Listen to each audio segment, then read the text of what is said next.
Alamat ng daliri. Alamat ng Bulkang Mayon.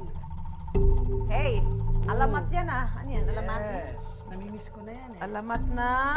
Alamat ni Maria Makiling.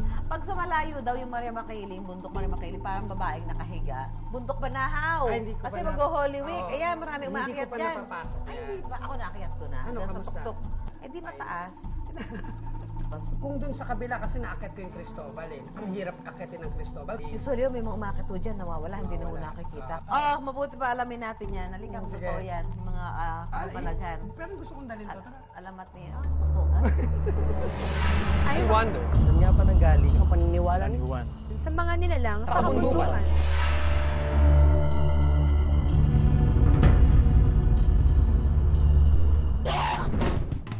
Sinong gumawa? Sino ba talaga gumawa?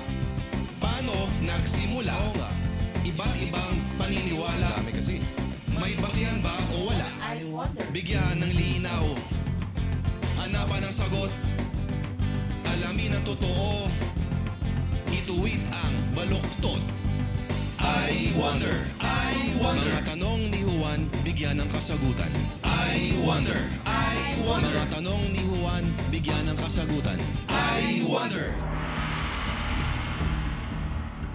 Panata ng marami sa mga kababayan nating Katoliko ang umakyat sa bundok Banahaw tuwing sasapit ang mahal na araw. Paraan daw nila ito ng pagpipenitensya o ang paghingi ng kapatawaran para sa mga kasalanan na kanilang nagawa.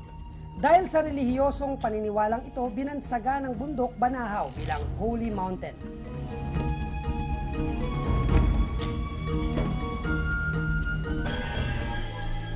Pero sa tabi lang nito, nakatirik ang isang bundok na tila kabaliktaran ng Mount Banahaw. Sa bundok na ito, hindi raw kabutihan ang nananaig, kaya imbis na dayuhin, pinangingilagan ito ng mga tao.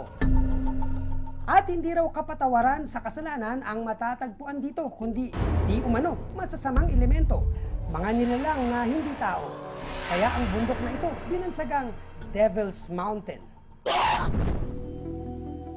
Ito ang Mount Cristobal. May taas na 1,500 meters ang bundok ng Cristobal. Matatagpuan dito ang naglalakihang mga puno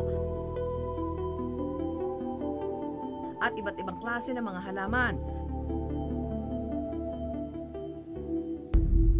At ayon sa mga kwentong bayan, ang nangangalaga raw sa mga ito, isang babaeng engkanto.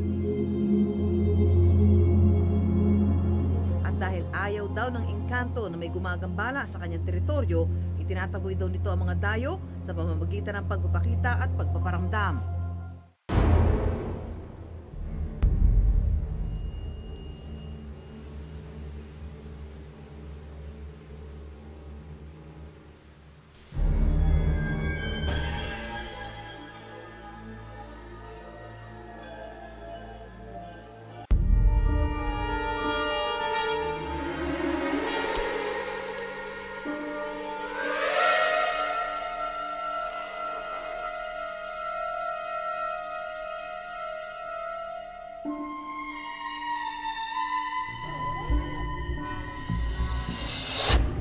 Pagka maingay ka raw, guguluhin ka, gano'n.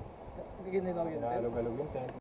Marami pang mga kwento ang nagpasalin-salin sa dila ng naninirahan sa paanan ng Mount Cristobal.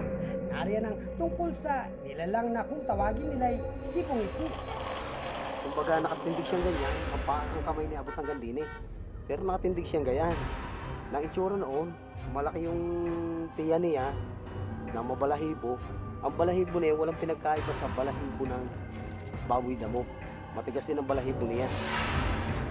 Mayroon ding alamat na malaking Arthur ang dating. Sabi nga may espada raw nakabaon sa bato. At kung sino raw makabubunot no, magaling na lalaki. I wonder, may katotohanan kaya ang mga kwento ng kababalaghan sa Mount Cristobal?